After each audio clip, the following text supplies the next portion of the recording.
Naitwa Apostle Johannes John. Karibu kwenye madhabahu ya Shining Star Heaven Embassy. Mtu wa Mungu kote kule unakonisikiliza, lazima ujue kwamba Mungu ananena na wewe kupitia ndoto.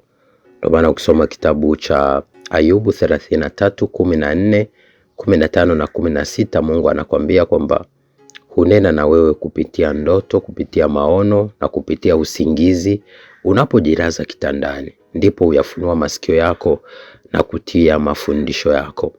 Sasa Mungu anakuwa anakuonesha kitu kinachoendelea kwenye maisha yako.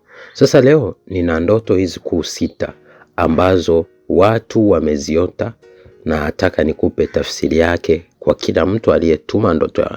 Lakini pia yawezekana na wewe uliwahi kukumbana na ndoto za hivi. Kwa hiyo nataka pia upate somo ili Mungu akakusaidie na kukukomboa. Mtu wa kwanza ametuma ndoto, anasema hivi kwamba ndoto ukiona mke wa mchungaji mkuu akifanyiwa deliverance au akifanyiwa ukombozi na pastor msaidizi.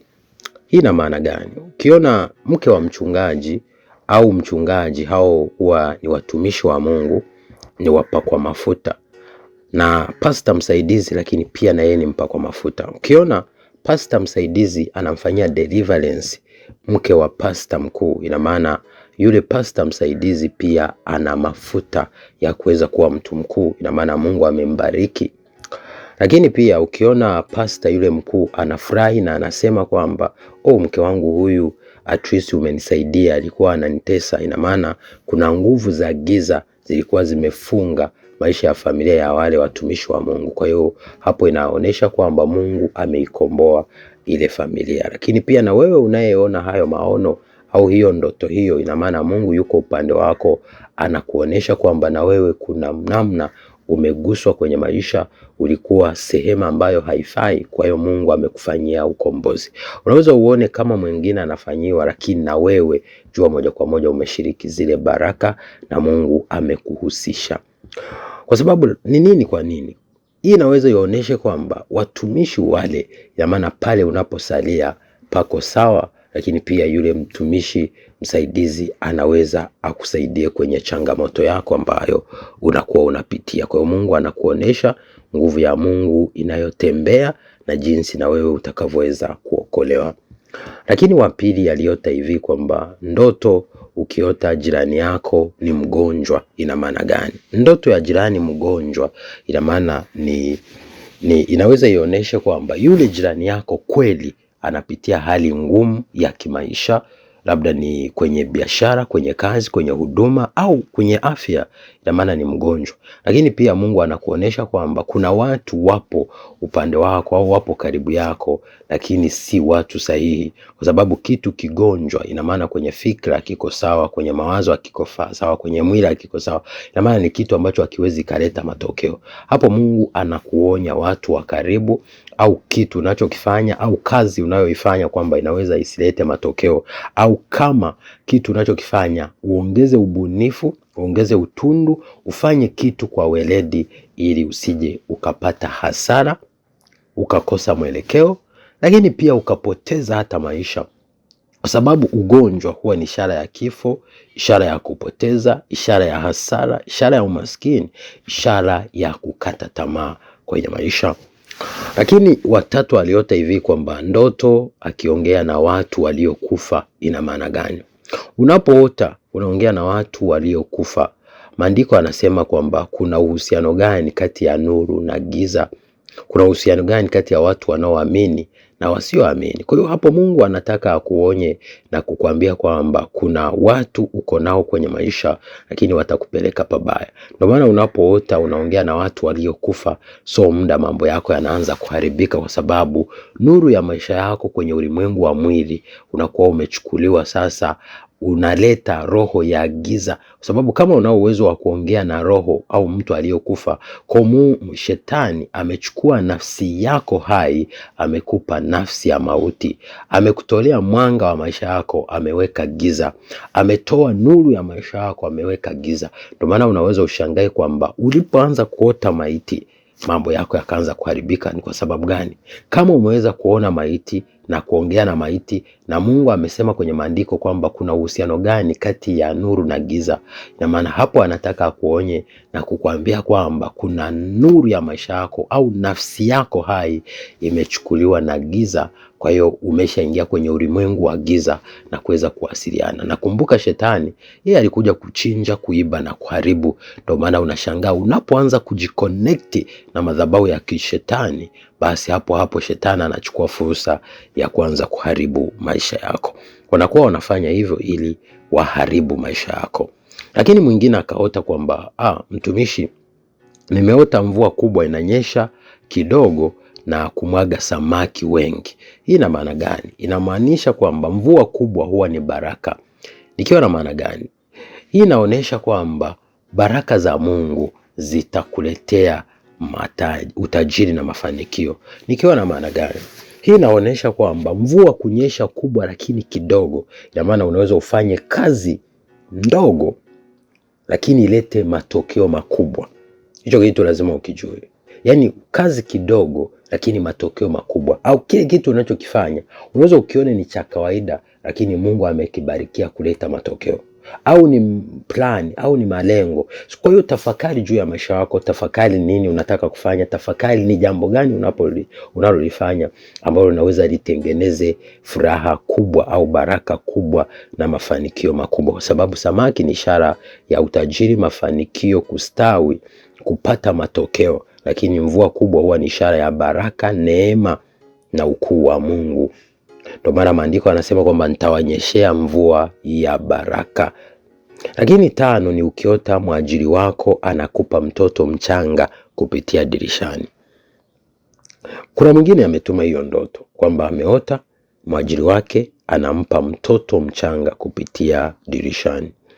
Hii ina maana gani? Inawezekana ujiulize maswali. Mwajiri anaweza awe ni ishara ya malaika wa kukuinua kutoka kwenye hali ya umaskini kwenda kwenye hali ya utajiri. Lakini pia anaweza awe ni mtu ambaye ni gaidi. Kama mwajiri wako ni mkorofi, na maana uwe ni mpango wa shetani wa kukukandamiza ili usifanikiwe. Kwa sababu kuna wengine wameajiriwa mpaka leo hawajawahi kuwa na vitu vyao na wanaishi kwenye hali ya umaskini. Kwa hiyo mwajiri anaweza asimame pande mbili, kama muuaji au kama mwokozi.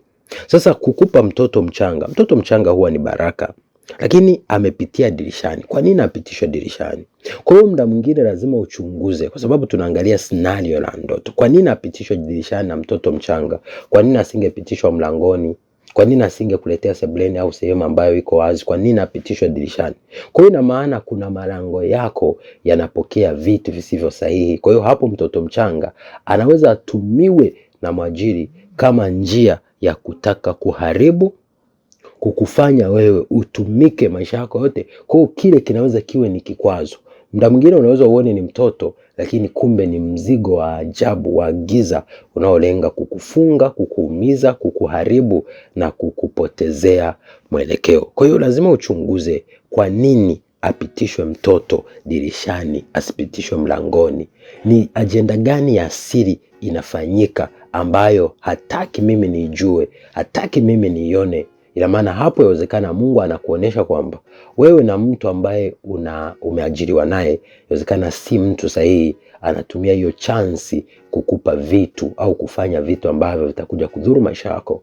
Lakini pia muda mwingine si mwajiri huyo. Unaweza umuone kwamba ni mwajiri, lakini kumbe kuna mtu wa karibu uko naye, lakini anafanya mbinu za kuzuia kwa kupitisha vitu ambavyo yawezekana vije kudhuru maisha yako. Kwa hiyo chunguza watu wako wa karibu, jitahidi kuomba ili ukanseli kila mipango ya adui inayolenga kukushambulia kwa namna isiyo ya kawaida iliyojificha. Lakini 6, mwingine kaota anasema ndoto unapanda ngazi, mara ghafla unataka kutelemka, upande wa pili unakutana na mwanamke mnene anakuzuia mlangoni usipite.